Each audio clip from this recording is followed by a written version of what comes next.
Yep. Yep. Yep. Yep. Yep. Qu'est-ce qui te prend à dire yep comme ça? C'est pour dire yep. C'est pas banal ça. Salut tout le monde et bienvenue sur l'écran fou et encore une vidéo actu qui reportera sur le Blanche-Neige de Disney version 2024, donc cette fameuse adaptation live issue de l'enfer, et qui continue bien évidemment de faire du bruit. Bon, ceci dit, vu tout ce qu'on annonçait justement autour du projet, il y a vraiment de quoi déchaîner les passions, ou la haine, au choix. Ouais, surtout la haine, finalement. D'ailleurs, si vous voulez en connaître tous les tenants et aboutissants, évidemment, moi, je vous renvoie à ma première vidéo sur le sujet, dont vous trouverez le lien dans la description. Et d'ailleurs, j'en profite aussi pour vous remercier, parce que c'est vrai, vous avez été très nombreux à montrer votre enthousiasme vis-à-vis de la chaîne et de mon travail, surtout ces derniers temps. Donc, ça fait très plaisir, Donc un enthousiasme visiblement plus important que celui que vous portez au film. Je ne sais pas pourquoi. Donc je tiens bien sûr à vous remercier très fort et si vous souhaitez continuer à m'encourager dans mon effort de guerre, n'hésitez pas bien sûr à mettre des pouces en l'air, partager la vidéo et surtout à vous abonner. C'est gratuit et ça prend pas beaucoup de temps. Voilà, fermez la parenthèse. Donc Blanche-Neige, la prochaine adaptation live, qui sera suivie bien évidemment de beaucoup d'autres, comme Bambi, Vaiana, il y a Lilo et Stitch, Mufasa, et là on a appris dernièrement qu'il y aura aussi donc Réponse, ou encore La Princesse et la Guernouille qui vont y passer. Bref, à ce rythme-là, en fait, Disney va tellement vite avoir essoré son catalogue qu'ils vont se retrouver à devoir adapter en live des dessins animés qu'ils n'auront même pas encore créés. C'est juste hallucinant. Et donc, il faut savoir que Rachel Zegler, donc l'actrice principale de Blanche-Neige, ne manque évidemment pas une occasion pour se faire remarquer, mais surtout pousser finalement davantage à la haine vis-à-vis du film et de elle d'ailleurs. C'est simple, rien que moi, pour mon cas personnel, il y a encore un mois, je voulais revoir justement le West Side Story de Steven Spielberg. Aujourd'hui, je peux définitivement plus, à cause d'elle, parce que c'est devenu épidermique, quoi. Et plus encore, vu que très récemment, elle a fait une énième déclaration au micro justement d'un reporter qui était en quête de témoignages de certains acteurs engagés dans la grève des acteurs à Hollywood, et donc que Rachel Zegler a décidé de rejoindre. Alors bien sûr, avant de citer son propos, histoire de vous conditionner doucement à encaisser sa déclaration, que je vous déballe un petit peu son historique à la demoiselle. Alors il faut savoir qu'en fait, à la base, Rachel Zegler n'est personne dans le monde de l'audiovisuel. Et oui, puisqu'elle est avant tout influenceuse, parce que oui, Rachel Zegler, au départ, c'est quelqu'un qui s'est vissé notamment sur YouTube et Instagram en chantant. Bon, ceci étant, elle chante bien, donc faut au moins reconnaître ça, au point finalement de récolter une certaine célébrité qui lui permettra notamment d'amasser un petit pécule via ses réseaux sociaux d'un peu plus de 300 000 $, ce qui n'est pas non plus rien du tout, et qui notamment lui a valu d'être reconnu au point justement, comme je le disais, d'être choisi pour le remake de West Side Story de Steven Spielberg. Donc bon, à début de carrière ciné qui est quand même en grande pompe, que justement celui de commencer chez Tonton Steven, quand à la base, t'as pas le moindre cursus en la matière. Ça forcerait presque le respect. Par la suite, audition pour The Flash dans le rôle de Supergirl, mais qui évidemment s'est soldé par un échec. Du coup, son agent, en fait, l'a réorienté sous les recommandations de la Warner vers Shazam 2. Donc Shazam 2, où justement elle avait déclaré d'ailleurs qu'elle était en galère à cette époque, avec le Covid, et donc elle avait besoin de bosser. Donc elle avait fini par accepter le rôle. Eh oui, accepter.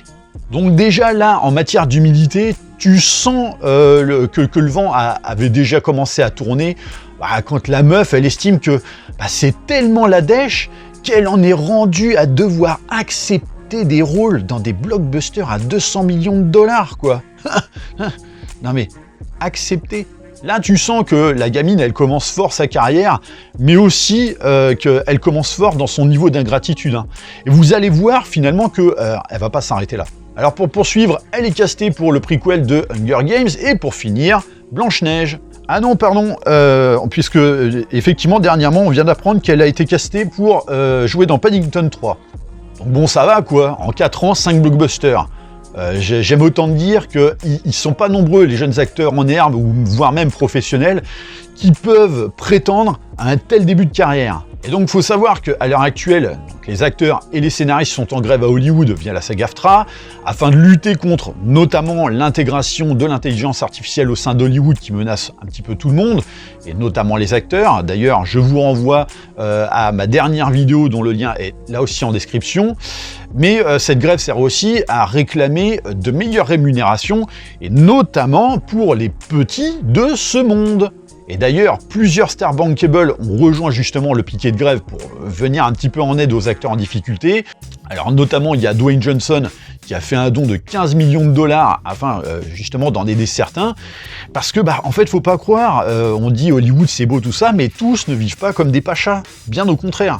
D'ailleurs, Billy Porter a évoqué justement le fait que de petits acteurs comme lui notamment ne vivent pas d'une grande stabilité, mais voilà, de chèques par-ci par-là qui tombent finalement que en fonction des contrats. Donc de toute façon, le schéma est très simple. Pas de contrat égale pas de chèque égale pas d'argent égale galère, et galère égale galère. Donc bon, déjà là, du haut de ses 23 ans, Mademoiselle Z, on peut considérer qu'en fait, elle rentre déjà plus vraiment dans le cadre de ces petits acteurs. Dans le sens où, déjà, de base, avec West Side Story, son contrat de départ était fixé à 500 000 $, quand à côté de ça, Ansel Elgort, pour un rôle équivalent justement dans le film, alors que lui, pourtant il enchaîne les films depuis 2014, donc lui il a été payé 350 000 $, donc 150 000 de moins qu'une fille qui sort de nulle part quand même. Et pourtant, il a été payé comme ça, il n'a pas bronché. Mais pour les films suivants, pour Rachel Ziegler, surtout après avoir écopé d'un Golden Globe, grâce au film, ce sont que des contrats à 7 chiffres qui sont tombés pour elle. Donc oui, là, on peut plus considérer que tu sois dans la cour des petits, dans le besoin, c'est clair. Mais il faut savoir aussi que la grève sert également à autre chose, et donc à tenter d'ouvrir de nouvelles négociations sur les rémunérations à l'ère du streaming. Et c'est là que la déclaration de Rachel Ziegler va être importante. Pourquoi ? Eh bien parce que en fait, elle dit justement, et ça tient en quelques mots, si je dois poser pendant 18 heures dans la robe d'une princesse éponyme, je mérite d'être payé pour chaque heure de diffusion en streaming. Donc là, déjà, en une phrase, il y a plusieurs choses à noter qui vont absolument pas. Dans un premier temps, le fait de ne pas parler au nom des acteurs en général, mais uniquement en son nom et dans la situation actuelle de son rôle de Blanche-Neige. Donc concrètement, plus égoïste que ça, tu meurs, quoi. Je suis désolé de le dire. Surtout venant d'une actrice qui est quand même plutôt favorisée, on va pas se cacher, c'est pas terrible, et je dirais même que c'est particulièrement ingrat quand tu pètes dans la soie, alors que certains, justement, souffrent de leur statut, quoi. Ensuite, à travers ce propos, je sais pas si vous vous rendez compte à quel point, en fait, la meuf, elle est azimutée, quoi. C'est que l'argument dont elle se sert pour justifier d'être payée encore plus qu'elle ne l'est, parce que bon, ok, je comprends qu'on puisse essayer de gratter via l'idée de l'intéressement au bénéfice, mais là, son argument, c'est qu'elle porte une robe pendant 18 heures. Oh, non mais c'est juste indécent. Quand t'as des gens dans le monde, et notamment des femmes qui triment pour des clopinettes et qui seraient prêtes justement à accepter d'enfiler ta putain de robe de cosplay dégueulasse pendant plus de 18 heures et pour un salaire mais 100 fois inférieur au tien, mais d'où tu dis un truc pareil, quoi? Je veux dire, la fille, ça se trouve, elle est très gentille au demeurant, mais dans le monde du ciné, il y a 3 ans, c'était personne, et aujourd'hui, mais elle a des exigences de précieuses, comme quoi finalement, ça n'a pas que du bon de jouer les princesses, Mais sans déconner, est-ce que tu crois que Timothée Chalamet, il vient chouiner quand il porte un distil en caoutchouc bien lourd et bien chaud pour tourner Dune sous le soleil de Jordanie? Ou alors que même Austin Butler est gueulé qu'on ait dû justement lui raser le crâne et les sourcils pour le même film? J'ai pas entendu ça. Est-ce qu'on a entendu Anya Taylor-Joy se plaindre de ses conditions de travail en pleine canicule sous la direction de George Miller sur le tournage de Furiosa? Bah non. parce que ce sont des acteurs ayant appris l'humilité et pas des influenceurs issus du buzz des réseaux sociaux qu'on a finalement propulsés comme ça de but en blanc dans le grand monde, quoi. Et puis pour en revenir justement au coup de la robe, il y a quand même quelque chose d'un petit peu ironique. Pour rappel, il y a quelques semaines, Rachel Ziegler vantait quand même son personnage comme une itération forte, hein, donc une Blanche-Neige féministe qui va limite sauver le monde, sans besoin de prince, et puis ni d'histoire d'amour. Hein. Vive l'émancipation! Donc un message fort pour le sexe féminin, d'après elle, hein. Et après, elle en est limite à te dire que porter une robe pendant 18 heures, c'est dur, hein, payez-moi plus cher. Mais surtout, avec son propos, comme je le disais, il ne s'agit pas de négocier au nom de tous, mais juste de elle. Et c'est là le plus dégueulasse, parce que les demandes de renégo, notamment autour des rémunérations autour du streaming, en fait, ceux qui ont le plus de légitimité à revendiquer dans cette histoire, ce sont finalement plus les acteurs qui tournent essentiellement pour du contenu purement de streaming, donc pour des téléfilms et aussi des séries, et qui n'ont finalement pas le même salaire qu'elle, malgré beaucoup plus de temps de tournage. Et elle, non. Elle estime que Disney devrait raquer pour chaque heure de diffusion de son Blanche-Neige de merde. Alors déjà, je pense que quand elle va découvrir l'ultra flop de son futur film au box-office, ça va la calmer direct. Hein. Donc bon, si derrière, c'est pour espérer qu'il soit une source de rentabilité sur Disney+, mais je pense qu'on est à des années-lumière du concret, là. D'autant que Disney+, va enregistrer en fin d'année presque 800 millions de dollars de pertes. Je pense que oui, quand Bob Iger estime que les exigences des acteurs ne sont tout simplement pas réalistes, parce que c'était ses termes, notamment par rapport aux bénéfices autour du streaming, on est en plein dedans. Si tu dois exaucer des gens comme Rachel Ziegler dès lors qu'une plateforme diffuse leur film ciné, mais c'est la ruine du streaming instantané, quoi. Et plus particulièrement, quand ta plateforme de streaming n'est justement pas rentable. Donc oui, tu peux détester Bob Iger, et moi c'est complètement mon cas, puisque je considère qu'il a tué Disney. Mais pour ça, ce genre d'exigence venant d'acteurs ciné, il a totalement raison. Donc là, Rachel Ziegler, en fait, elle est en passe de devenir l'actrice la plus détestée d'Hollywood. D'ailleurs, t'as juste à regarder sur les réseaux sociaux à quel point elle se fait défoncer, quoi. Et donc des propos de l'actrice qui finalement ne servent ni la cause des acteurs, et finalement pas plus la sienne, puisque de toute façon, elle ne fait pas comme il le faudrait. Sauf que ce qu'elle ne prend pas en considération dans tout ça, c'est que justement Bob Iger, donc le PDG de Disney, et toute sa direction suivent attentivement tout ça de très près. D'autant que là, il faut quand même prendre en compte que Blanche-Neige, dans l'état actuel des choses, c'est 200 millions de dollars de budget de production auquel tu dois rajouter à peu près, on va dire minimum 100 millions de dollars de promo. Donc au mieux 300 millions de dollars de budget global, je dis bien au mieux. Ça veut dire que en fait, le film devra engranger minimum 700 millions de dollars de recettes. Mais pour remettre un petit peu les choses dans le contexte, chez Disney, on a misé sur une prod autour d'une Blanche-Neige progressiste déjà depuis 2019. Donc bien avant le constat évident du fiasco que justement enregistre Mickey au box-office à travers notamment ses récents films. Et effectivement, La Petite Sirène est déjà passée par là, puisque ils avaient beaucoup misé sur un box-office atteignant le milliard avec ce film, et qu'actuellement, en fait, il enregistre un chiffre de 150 millions de dollars sous le seuil de rentabilité. Donc, c'est considéré comme une catastrophe, sauf que avec le cumul de films du studio qui bide littéralement, et en fait, directement en haut lieu chez Disney, on commence à s'interroger. Et c'est tout à fait légitime, dans le sens où, avec Blanche-Neige, ils avaient aussi parié, comme avec La Petite Sirène, pour un carton incroyable, et que là, au vu des sauts de merde et de haine que justement se ramasse le film en avance de phase, mais ça s'annonce comme une redite de La Petite Sirène, quoi. Hein. Sauf que derrière, en fait, il va falloir inclure à ça le ras-le-bol tellement intense des gens que, en fait, les analystes créent vraiment des chiffres beaucoup plus catastrophiques, quoi. Et plus encore après le four d'Indy 5 qui a vraiment été le coup de massue total, quoi. Bon, d'ailleurs, c'est même plus une massue, c'est une hache, hein. Sauf que le Bob Iger, donc toujours lui, actuellement en fait il cherche la moindre opportunité de... Alors on parle plus de faire du gain, mais plutôt de plus perdre d'oseille.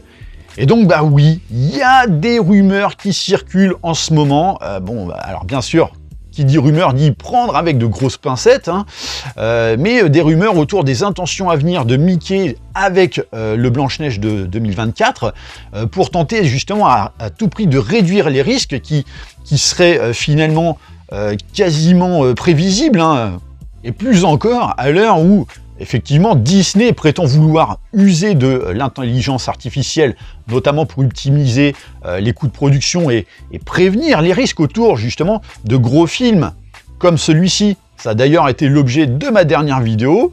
Et donc, l'une des interrogations en interne se porterait sur, alors, deux choix. Soit l'annulation potentielle du film, et là, vous allez me dire que, bah non, c'est pas possible et tout.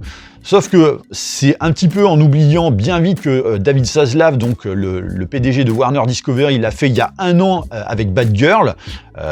Zaslav qui estimait que justement le film serait un flop. Hein. Bon, cependant, on comprend pas pourquoi justement il n'a pas usé du même raisonnement pour The Flash quand on voit le bid. Et Bad Girl n'est pas un cas isolé.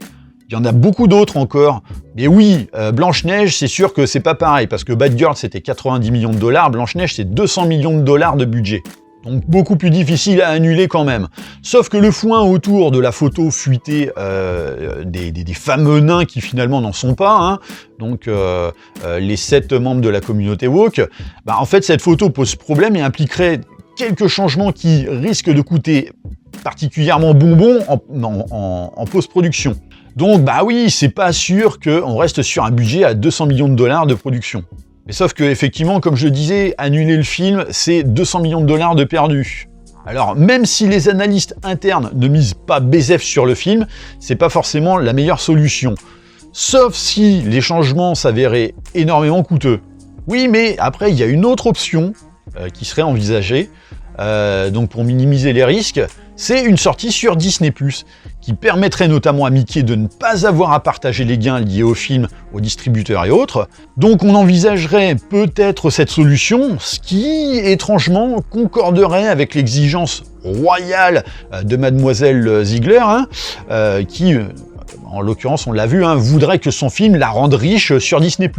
Donc, est-ce que cette réaction de sa part n'est pas résultante d'un risque qu'elle aurait entendu que son film ne finisse plus en salle, mais sur plateforme de streaming, et que, justement, les souhaits des acteurs en grève soient un petit peu une sorte d'alignement de planète idéal pour sa propre gamelle?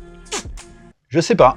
Quoi qu'il en soit, vraiment au vu de telles déclarations qui font vraiment d'elle une diablesse sur pattes, il n'y a pas d'autre mot, je suis pas sûr que Bob Iger il kiffe beaucoup l'attitude justement de sa petite Blanche-Neige adorée, hein, là où justement il devait sûrement espérer plutôt qu'une jeune femme qu'il enrichit par ses productions, je pense qu'il aurait préféré qu'elle lui mange dans la main, quoi. Bah non, du coup, le film est même pas encore sorti, qu'elle lui claque déjà dans les pattes, quoi. Je pense qu'il doit pas aimer beaucoup, hein. Bref, moi je sais pas trop ce que vous pensez de tout ça, mais personnellement, je trouve que cette ex-influenceuse, elle a quand même bien vite oublié d'où elle vient. Là où justement, t'as des acteurs en fait qui parviennent pas du tout à percer après avoir consacré leur jeunesse à l'acting, hein. Et surtout, il serait quand même de bon ton que son agent la recadre un petit peu en matière de com, parce que franchement, faire le buzz de la sorte, mais ça aura vite fait de lui péter entre les doigts et de la faire tomber, voire blacklister, quoi. C'est bien beau d'ouvrir sa gueule, mais à partir du moment où derrière, en fait, c'est contre-productif pour toi, meuf, t'es gentil, mais t'as que 23 ans, hein. Sauf que malheureusement, en fait, c'est devenu récurrent depuis l'avènement des réseaux sociaux d'avoir un petit peu une grande gueule comme ça et de pas savoir rester à sa place ou maîtriser son humilité, dont font souvent preuve justement les vrais acteurs. Donc bon, là, en fait, on est clairement dans le comportement typique de la jeunette qui a grandi dans cette ère des réseaux sociaux et qui vit d'une certaine idéologie qui l'arrange à l'heure actuelle et qui, en fait, dans 10 ans, en ayant pris un petit peu de plomb dans la tête ou justement peut-être en se ramassant la tronche un petit peu par terre par les gens au-dessus d'elle, hein, finira par faire un virage totalement à 180 degrés. Hein. Mais bon, ça reste quand même une tristesse de voir cet espoir sombrer dans la bêtise et l'ingratitude crasse quand, en plus, t'as démarré ta carrière au summum avec un master, quoi, avec Spielberg. Voilà, n'hésitez pas à me dire ce que vous pensez par rapport à toute cette situation. Pensez à liker et partager la vidéo, pensez à vous abonner, et je vous dis à très bientôt pour une prochaine vidéo. Allez, bye!